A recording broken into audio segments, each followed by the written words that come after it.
Hello guys, welcome to the channel. This video is very long, so I'm not going to talk for a long time, but basically Tory Lanez has finally went live to talk about what happened between him and Megan Thee Stallion.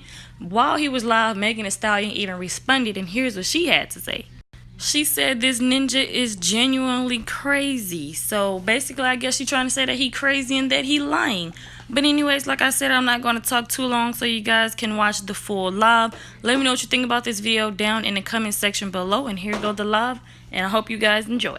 When they look at me and they look at me as a role model, I owe it to those people as a person to just like give them some sort of transparency and things. I feel like, for those who don't know, for the last 3 months of my life, I've been in this place where, I've been bashed. I've been cut through, just people every single day coming at me.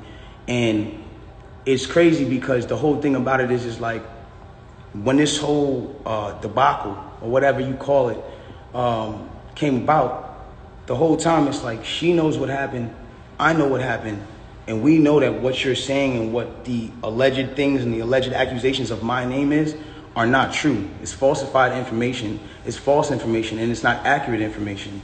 I don't ever want to come off like I'm here to bash this girl or I'm here to talk down about this girl or ever be at a place where like I'm disrespecting her, because to me as a person, she's still my friend. No matter what, even if she doesn't look at me like that, I look at her like she's still my friend.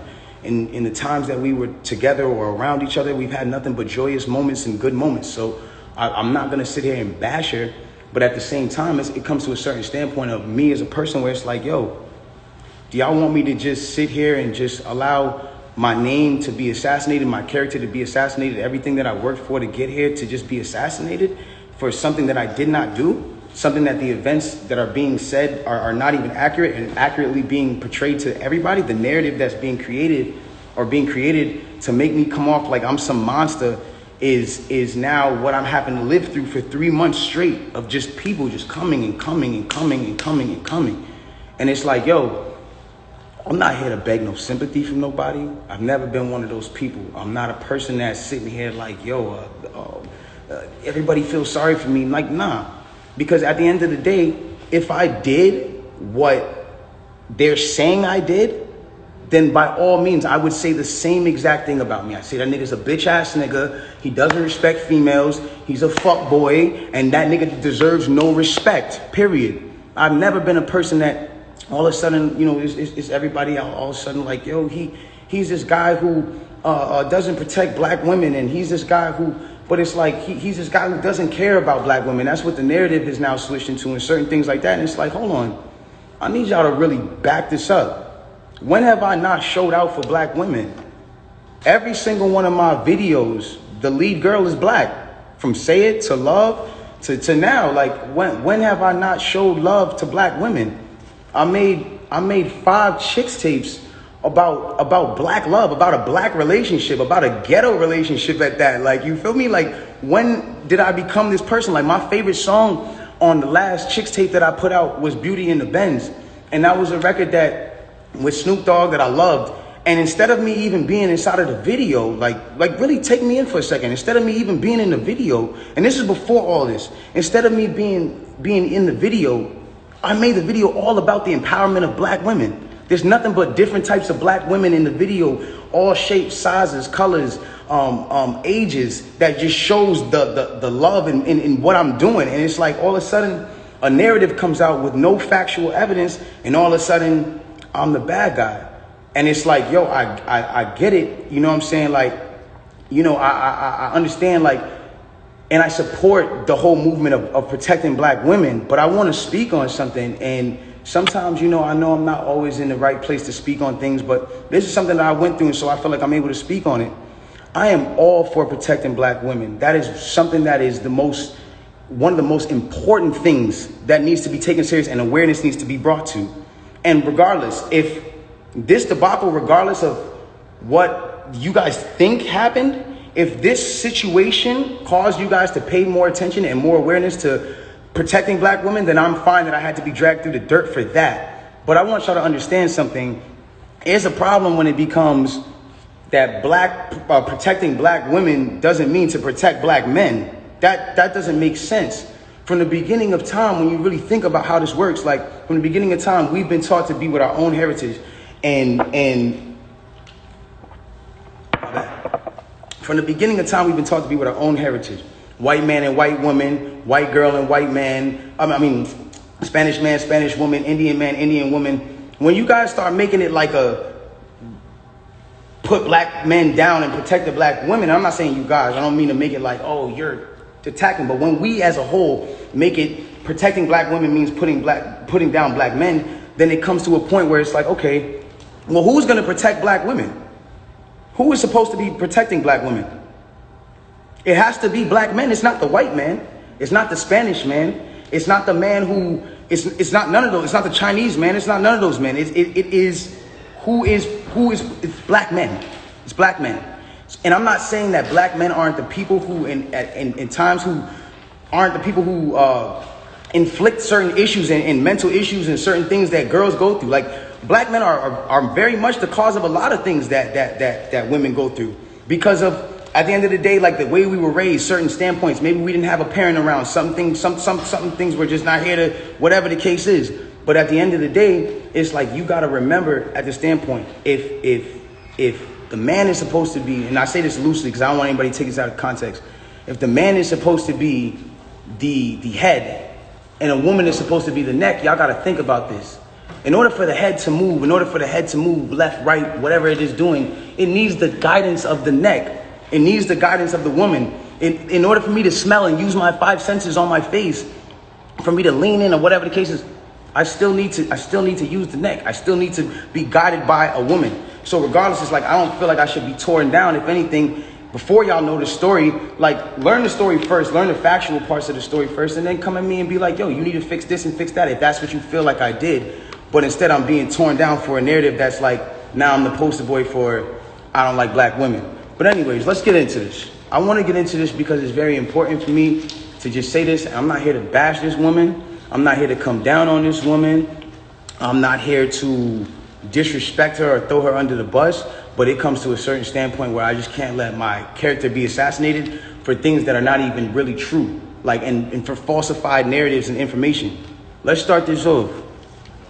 When the original report came out, and it was a TMZ report about this, that, and the third, and there was gunshots in Kylie Jenner's house, and Tory Lanez goes to jail. They gave y'all all the facts of the juice of Tory Lanez going to jail, and this, that, and the third, and Megan getting arrested, and da-da-da-da. 2 days after that, I get a call from Rock Nation that says, yo, we heard you're going to make a statement about what happened, and it'd be in your best interest if you don't make that statement. I'm like,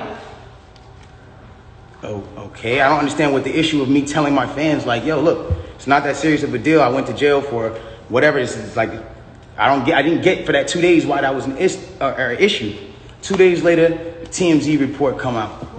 TMZ reports, and they have the surveillance now. Now they see the video of the arrest. You see Megan, you see me, and you see it's all sprawled out on the ground in bathing suits and blah, blah, blah. And everything I'm saying is public record. You can go back and look at this shit. You can go back and see it. Like, you feel me? So they say, oh, okay, you know, you see her out of the car. She's getting out of the car. She's hopping. It looks bad, bro. And I'm not going to lie. Like, I felt bad watching it because it made her look bad. And it didn't make her look good. It didn't make any of us look good. And I didn't want that for her. I don't see that for anybody. So all of a sudden, when we get arrested, or when it looks like we all got arrested, the memes start. Now I want to really bring you guys in for a second so you can understand something. And I really just want you to take this in. Like, she is a person I spent enough time with her to observe and understand something about her, where it's like she's going through a lot. She goes through a lot. She deals with a lot on her day-to-day basis. And because of that, she's not used to, you know, and not even just because of that, but just because of the fact that she's been praised so much. We've always looked at her as like, yo, that's hip hop sweetheart. Like, she's nice, she's talented, whatever the case is, cool. And because of that, like, we've never seen a moment where the memes have come at her, where the memes are like, yo, nigga, let's laugh at your pain. Ah, ha, ha, ha, ha. She's never had to deal with that because she's always been praised. So everything that's been happening has been a reaction off of what's been going on. So it gets down to this point now where it's like, Now the reports are starting to say, okay, well, everyone's pointing to different things. No one really knows what's happened, but nobody has ever said she got shot. Nobody has ever said she got shot. Not TMZ, not the police report at this point. Nothing is saying that she got shot.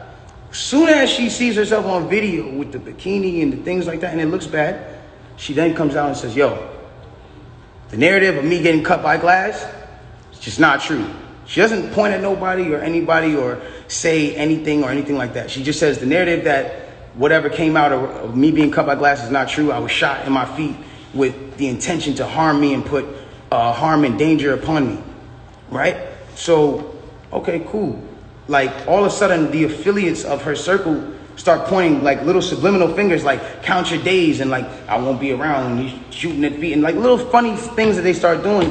And I'm kind of like, damn, hold on, where are y'all about to take this? Because y'all told me not to make a statement, so I'm trying to figure out where y'all taking me to. I don't get it. So then at this point she goes live because people are not really understanding the story or whatever cases. She waits. She doesn't go on, a time when it's just a regular time. For y'all who don't understand, it was one of those things where me and her knew what was going on, but y'all didn't know what was going on. She went live on my birthday and then she says, yo, and the thing about the whole jury thing is like, my bad. She knew that it wasn't a situation where,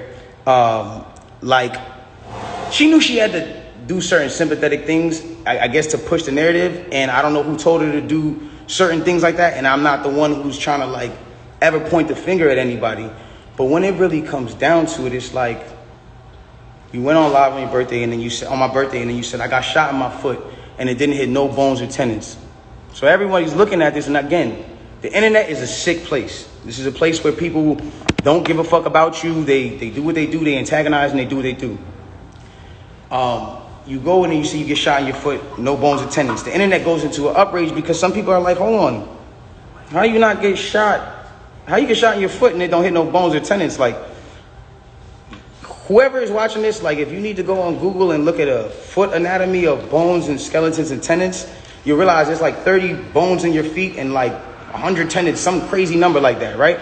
So she now gets to this place where the people are like, hold on. And again, the internet is sick. The internet starts coming at her and saying, yo, show your feet. Because we're seeing you at DJ Khaled's house and you're on your tippy toes. And then we're seeing that you're here and there. And they're antagonizing her. They're brutally coming for her and not giving her, I guess, what it is that she needed. But it gets to this point where now she posts a picture of a foot. And she posts this picture of her foot. There's no exit wound. There's a lot of inconsistencies in the story. And she says under the post, you see, I got shot in the back of my foot because when I was walking away from the car, she says she puts this in capital letters. She says, I was walking away from the car and I got shot in the back of my foot. She doesn't ever show the other foot that she claims she got shot in. And I'm not trying to, again, I hate that this is coming off like I'm trying to come for her and whatever cases, but this is what I'm having to endure and watch when I'm knowing certain facts. So it gets to, it gets to this place where I'm just like, bro, this is not me, and I don't deserve this. I don't deserve to have to go through this. I never have been somebody who's had domestic cases. I've never hit no woman. I've never had abusive cases with no woman. You can't pull those type of facts up on me. I don't have those. So it's like, I just didn't understand why I'm going through this. So now it gets to this point where she posts this picture of her foot and everyone's seeing certain things and everyone's, saying certain things about her foot. And some people think it's real. Some people don't think it's real. And it gets to this place where some people are just not believing it. So she posted a picture. There's no bullet tray. Where are they taking out the bullets for the pan? This is what's going on. Where are they taking out the bullets for the pan? I'm guilty. And then if I say something about having remorse like I would like to, or saying something about certain things, it's like I come off like I'm guilty of something that I didn't do. So I had to be quiet on certain places. Now, I need y'all to really take this in and understand how this works at this point. When all this starts happening, LA Times, okay? This is put in public information. LA Times puts out an article, and in the article they say, this is the initial report. Two sources close to the investigation said that she got cut by glass, and she said that she got cut by glass. So then it's like people see that, okay, hold on. They're saying on the initial police report. I'm looking at this and I'm like, wow, like at the end of the day, like maybe some people might see this, maybe some people might not. It gets to academics, it gets to academics, it gets to Hollywood Unlocked, it gets to certain places, right? And she comes out with this tweet that says, keep talking and I'm gonna stop sparing you. It's like, my love, I have not been on the internet for 3 months. And then 30 minutes later, she just goes on live. And it's like me telling you, yo, keep talking, my nigga, and I'm gonna slap you. And then I just slap you. It's like, you didn't do anything for me to slap you. I just slapped you. So it's like, who was talking to? Who are you saying to keep talking to? I don't understand. Whatever. It gets past this point. And it gets to a place where now she says, I'm gonna stop sparing you, whatever the case. She gets on live. Now, because it got on academics that there was no gunfire wound on the initial report, everyone starts going to her page. Again, she starts reacting to certain things. Now, I'm going to say one thing.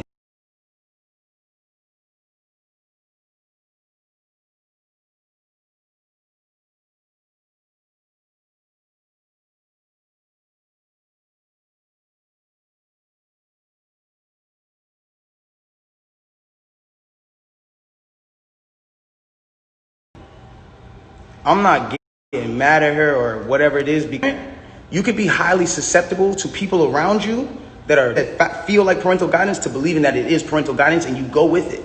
I've been at that place where I've listened to a lot of people that led me down the wrong road because it felt like parental guidance that I should have been getting from my mother or my father that at that time wasn't around, or whatever the case is. So now it gets to this point now, whatever the case is, boom, she comes out and she goes, listen, you guys and you know all this extra shit, this nigga keep talking about me. And I'm in the back, I'm over here watching this like, yo, what did I say? I didn't say nothing. I said nothing to you. It's nothing. This nigga keep talking about me, bro. And so you know what? Now we just gonna do it. This nigga Tory shot me, bro. This nigga shot me. He shot me. She gets into it.